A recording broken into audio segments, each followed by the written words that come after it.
It was just a nightmare. I just felt like I was living in hell, like a true nightmare on earth.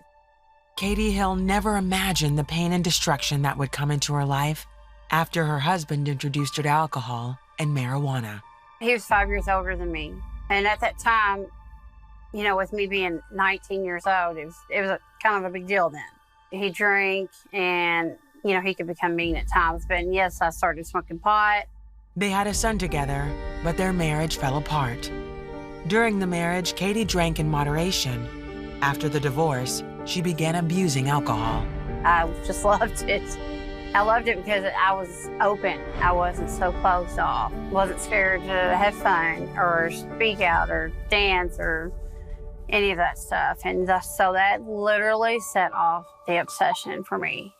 Her obsession with alcohol gave way to harder substances like cocaine and pain pills.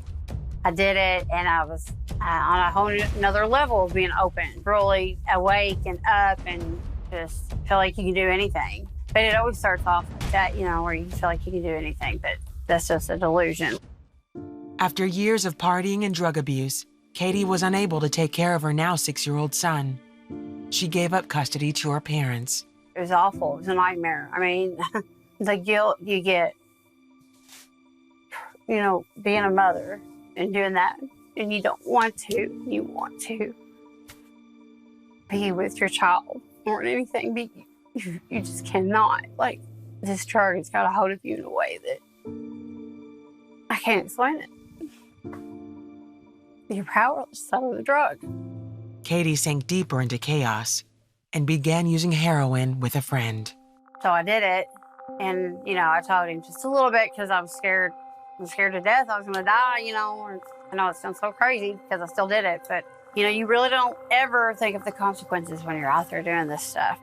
The withdrawals made her sick, which only increased her desire for the drug. It starts out feeling good, right? But that does not last, like no time at all. It becomes, I got to get well.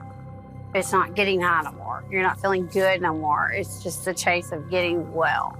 To pay for her drugs, Katie turned to theft. I have done credit card fraud, like galore, prescription fraud. I mean, I would just do anything.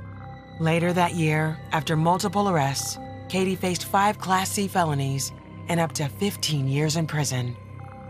Instead of conviction, the judge offered Katie an alternative, a 9-month rehab program in Louisville, Kentucky, called The Healing Place. Even with the charges dropped and a chance at a fresh start, Katie couldn't get clean.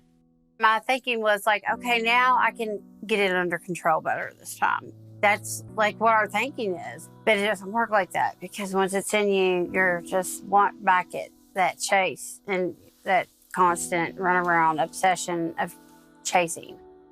Katie didn't realize it at the time, but in 2016, she was pregnant by her boyfriend, who would later die of a drug overdose. She was sleeping on the floor of a bug-infested house with nothing but the clothes on her back when Katie heard a song describing God's love for her. And it hit me like a ton of bricks. And I called detox right then and there, and this was at night. I didn't even know they would answer the phone, but I didn't care. This time, her experience with detox and rehab was different.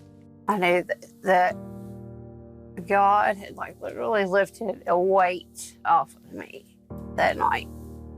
And that weight just continued to lift. And my mind just became clearer and stronger, and I could see things for what they were and the truth in them. And I forgave myself because I wasn't going to let that weight hold me down anymore. And just crying out to God, help me, please help me have the strength. She surrendered to God and began attending church regularly.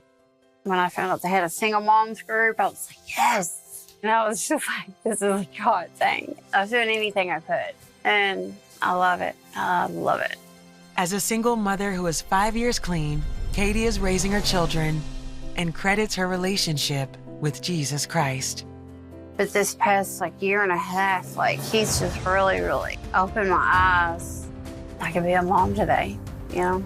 I could be a daughter, a friend. Just I'm a new person. I don't feel that hopelessness at all. It is gone. It is shedded.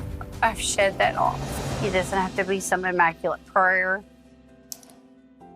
And just have faith, because God can do anything.